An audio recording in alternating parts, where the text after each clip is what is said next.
굉장히 아니 물론 부처에는 열심히 일하는 분들이 많이 있겠죠. 예, 또 이 정부가 성공하길 바라는 사람도 있고 네. 뭔가 좀 창의적이고 소신 있게 해볼래도 시스템이 경직된 거야. 그게 러시아가 존재론적 망상을 아무도 내부에서 제어하지 못했던 네.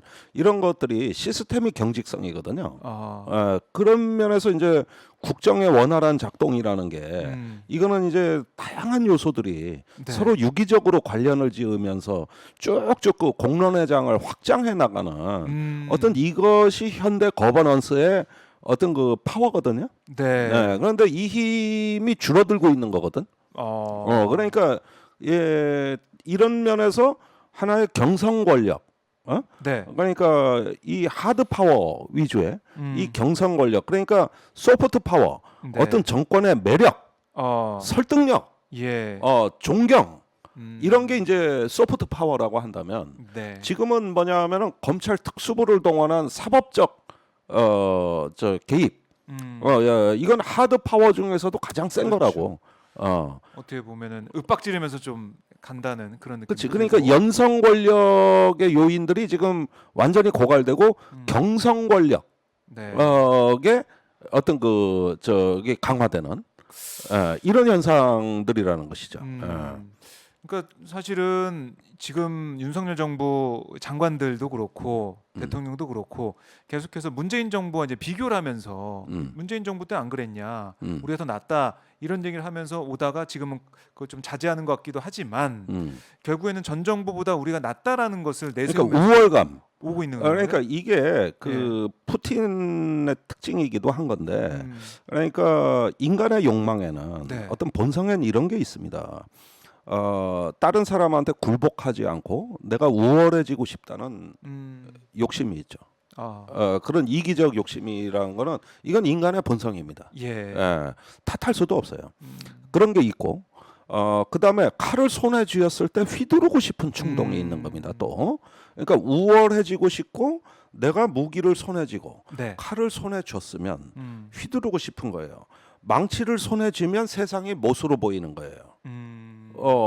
쓰고 싶은 거거든요. 네. 그러니까 푸틴이 위험한 거는 전술 핵무기를 세계에서 제일 많이 갖고 있어. 2,000개나 갖고 있어. 아하. 그러면은 쓰고 싶은 거야. 그러니까 유럽을 위협하는 핵무기 재배치는 시작된 거거든 이미. 예. 실전에 사용을 못하도 쓰는 척이라도 해야 되는 거예요. 칼을 뽑았으면 무라도 베야 될 거 아니야. 이렇게 가는 거지. 이런 어떤 충동이라는 게 네. 존재하기 마련이고요. 그 다음에 더불어서 네. 어쩌면은 내가 감당할 수 없는 피해가 있을 수도 있고 또 국민에게도 피해가 있을 수 있지만 네. 그래도 전쟁은 해야 되겠어. 폭력에 대한 유혹이라는 게 있는 거예요. 이게 인간의 본성 속에 내재한 그래요. 어떤 나쁜 악한 본성들이라고 할 수 있는데 네. 이런 본성들 때문에 전쟁이 일어나는 거라고. 전쟁은 비합리적으로 일어나는 거예요. 네. 이성의 영역이 아닙니다. 비합리적인 요인 때문에 전쟁은 일어나는 것이거든요. 그렇죠. 그런데 이거를 관리하고 통제하고 선한 본성 쪽으로 이끄는 힘, 그게 바로 문명입니다. 문명. 그걸 문명이라고 하는 거야. 네. 도덕을 만들고 규칙을 만들고 그러면서 내 스스로 겸손해지면서 예. 더 많은 사람을 어떤 선한 게임에 참여하도록 권유하는 거. 이 선한 게임 속에 참가하도록 네. 안내하는 거. 아하. 이게 바로 문명이라고 하는 것이죠. 그러니까 문명 사회라고 하는 것은 예. 인간의 악한 본성을 관리할 줄 아는 사회를 얘기하는 거거든요. 그런데 이제 하드 파워에서 그 힘이 나오는 게 아니라는 거예요. 이거는 소프트 파워. 예. 그게 바로 사상이자 철학이자 도덕이 되는 거고 그것을 구체화하는 제도가 있고 네. 규칙이 있는 거거든요. 아하. 예, 그래서 이런 우리가 것들이죠. 문명 사회에 살고 그런데, 있다라고 얘기하는데. 예, 그 문명가들 중에 하나가 법가요. 그 중에 한비자라고 있어. 네. 그러는데 이 법가를 추종했단 말이에요. 윤석열 정부가. 네. 그런데 법가가 세 가지 요소로 구성돼 있어. 나 오늘 조금 어려운데 강의식 이게 되는데. 좋습니다, 교수님. 네, 첫째 법치. 예. 법치는 법으로 다스린다는 그렇죠. 거예요. 법으로 통치하는 거죠. 내 자의적으로 감정 갖고 안 한다. 법으로 법대로, 한다. 법대로 가자. 법치. 네. 두 번째가 술치. 음. 법의 운용을 능수능란하게 해야 된다. 셋째, 세치. 법을 책임지는 군주는 네. 신하와 백성들을 압도해야 된다. 이게 법치, 술치, 세치요. 시치는 그런데 시치, 시행령 통치. 시치. 이 세 가지를 윤석열이 다 한 거야. 그렇게 보면은 지금 이 돌격대형 정부는 법가의 사상을 체현하는 결국에는 일종의 그건데, 근데 이게 한비자가 여기서 얘기를 끝냈으면은 미친 놈이라고 얘기해도 돼. 그건 파시스트니까. 그런데 한비자는 이 얘기를 잠깐 하고 네. 그 뒤에 엄청나게 많은 그 시간과 지면을 그래요? 할애해서 다른 얘기를 해. 다른 얘기를 했어요. 근데 이 법치가 성공하려면 네. 두 가지 조건이 있어요. 조건. 첫째, 법은 누구나 알기 쉬워야 되고 수긍할 수 있는 수긍할 수 있는. 민중들에게는 친숙하고 쉬워야 된다. 네. 우리나라의 법이 몇 개인지 아십니까? 법이요? 법이 몇 개? 많겠죠. 뭐 3,800개예요. 3,800개. 많네요. 이렇게 법이 많고, 네. 그다음에 아무 국회의원이나 붙잡고 물어봐. 이 귀하께서 네. 아는 법의 그 정식 명칭을 정확하게 20개 정도 대보세요. 20개만. 20개 다 되는 국회의원들 거의 없다고 보면 돼요. 그렇겠네요. 우리나라는 국회의원도 법을 몰라. 그러니까 전문가들의 기득권이 되는 이유가 거기 있는 거예요. 그러니까 노자가 네. 도덕경에서 뭐라 그랬어? 도둑놈이 많아서 법이 만들어진 것이 아니라 법이 많아서 도둑놈이 탄생하는 것이다. 쓸데없는 법 너무 많아.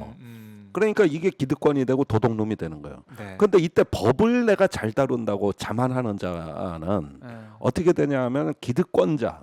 그러니까 이 법이 민중들에게 쉽고 친근감 있게 할 수 있는 그런 안내자로서 법치여야 된다는 거. 이거 어기면 절대 안 돼. 안 그러면 패가 망신 간다. 그 법치의 이름으로 폭군이 된다. 예. 둘째가 있어.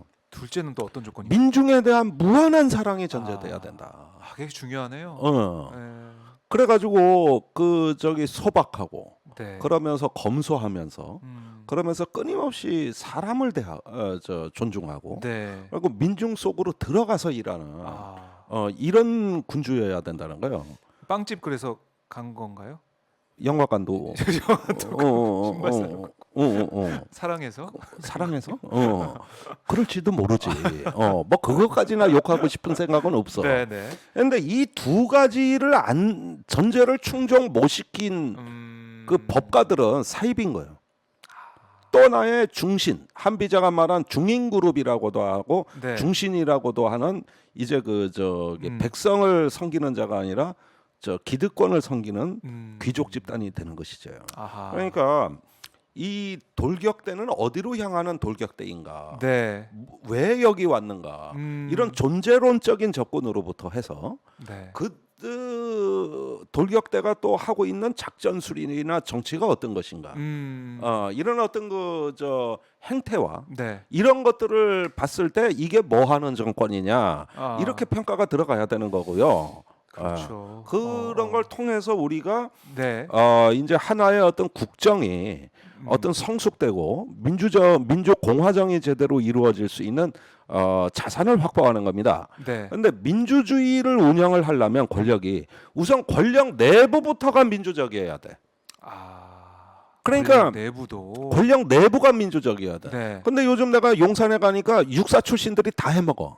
네. 군에서 장교 중에 제일 소수가 육사야. 네. 그 몇십 배, 몇백 배 되는 학군, 학사, 삼사 많은데 얘들은 육사. 요직에 못 올라오고 그야말로 육사 이제 엘리트 집단. 그다음에 해군과 공군도 자리를 줘야 되는데 네. 요직이란 요직은 육사가 싹쓸이하고 그래서 전략사령부 만들어가지고 이제 해공군까지 통제하겠다 그러고 네. 그걸 사령관을 육사가 맡고 이렇게 되는 거지. 그러니까 싹쓸이 정권이에요. 그 위에 또 보면 이번엔 또 검사들이 싹쓸이를 했어. 뭐 공정거래위, 금융감독위 같은 네. 검사하고 상관없는 부서들까지 국정원까지 뭐 싹쓸이야. 네. 그러니까 이제 육사 위에 검사 있고 검사 위에 여사 있고 여사 위에 법사 있는 거 아니겠어요? 네. 이걸 일컬어 동빙고 사적촌이라 그래. 그러니까 이렇게 특정 출신들이 뭘 싹쓸이하는 거. 이게 우선 권력 내부가 민주정이 아닌 거예요. 아하. 신라의 화백제도가 예. 그게 민주정은 아니라 그러지만 권력 내부는 얼마나 민주적입니까? 화백이라는 건 회의를 통해서 그렇네요. 결정을 한다는 거예요. 그게 예. 신라가 삼국 통일을 한 원동력이야. 세상의 문화도 다르고 지역도 다르고 말씨도 다른 이 삼국을 어떻게 통일해? 네. 그거는 집단 지성으로 한 거야. 하하. 그게 화백제도와 화랑도야. 그러니까 그런 내부의 원동력이 있어야지. 할 그렇지. 수 이 있는 거죠. 권력 내부로부터의 견제와 균형, 예. 조화. 아. 그러면서 이제 국민을 향해서 열려 있는 권력 구조. 이러면서 이제 소통. 제가 네. 소통해 본 줄도 전에 설명해 드린 적이 있어요. 하셨죠. 예, 그건 디맨드와 서플라이 관계를 소통이라고 한다. 네. 도어 스태핑이 소통이 아니다. 예. 그건 스킨십이다. 스킨십이다. 스킨십과 소통은 다른 거다. 제가 전에 이 얘기 해드린 거 있어요. 말씀, 예, 잠깐 하셨죠. 복습했어요. 그런데 이게 말하자면은 예. 열려 있는가? 이거는 권력 내부가 민주적이어야 돼. 그러지 않으면 중요하군요. 국민들을 향해 열 수가 없는 거예요. 네. 그래서 출신 지역과 출신 어떤 신분과 네. 그다음에 다양한 전문성과 아하. 이런 것들을 담아낼 수 있는 그릇이냐 이게. 네. 아니면 어떤 특정 출신 몇몇 놈이 다 싹쓸이해 먹는 구도냐. 후원자라고 또 고등학교 동창이라고 네. 대학 동문이라고 그 자녀들 그냥 대통령실에 쑥덕쑥덕 취업시키고 네. 그다음에 그걸 정상적 인사라 그러고 그다음에 뭐 권력의 요직은 검찰 특수부 출신들이 다 해먹고 군대 가면 육사가 다 해먹고 이런 것이 뭐냐 하면은 경직된 구조를 만드는 거예요. 경직된 구조.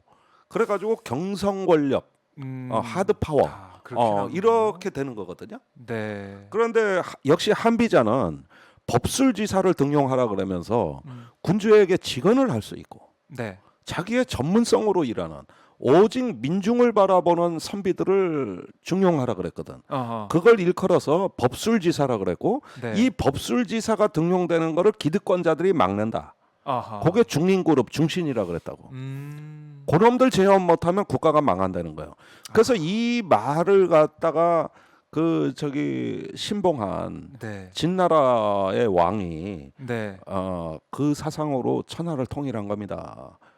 그게 진나라의 천하 통일. 네. 그래서 진시황이 탄생한 것이지. 야, 이게 쭉 말씀 들어보니까 지금 상황과 이제 비교가 되고 어떻게 하면은 국민들에게 사랑을 받고 아까 이제 30% 지지율 말씀하셨는데 이거 올릴 수 있는 이 비책 오늘 방송에 다 들어있네요. 다 들어있죠. 한비자를 제대로 보셔라. 예. 제가 왜 이 얘기를 하느냐. 네. 만약에 이재명 후보가 대통령이 됐으면 이 얘기를 할 필요가 없어요. 그분은 또 정반대 사상이라고. 그러니까 무슨 얘기냐. 기본소득, 기본금융, 기본주택 그렇죠. 예. 뭐 이런 걸 많이 주장하신 게 이재명 후보잖아요. 그게 육아의 사상이에요. 그게 덕이라고. 네. 덕치. 그러니까 이번 대선은 유가 이재명과 법과 윤석열의 싸움이었다고. 이건 조조와 유비가 바둑을 등겨요. 근데 조조가 반집을 이겨. 그게 지난 대선이었다고. 그런데 이 법과가 실력 있는 법과냐? 처음엔 나도 관심 있게 봤지. 네. 네.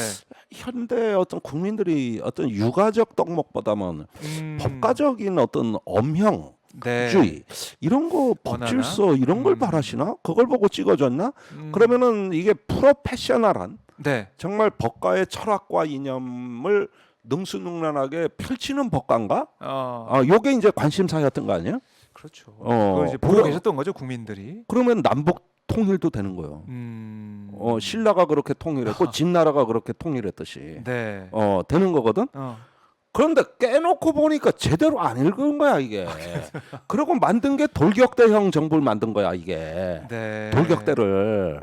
하하. 지금 러시아도 실패한 그런 돌격대원 전술을 가지고 나와서 전쟁을 하려고 하고 구닥다리 작전술 이걸 갖고 국민들한테 이거 정치를 하겠다, 야당을 상대하겠다와 네. 이래 버리니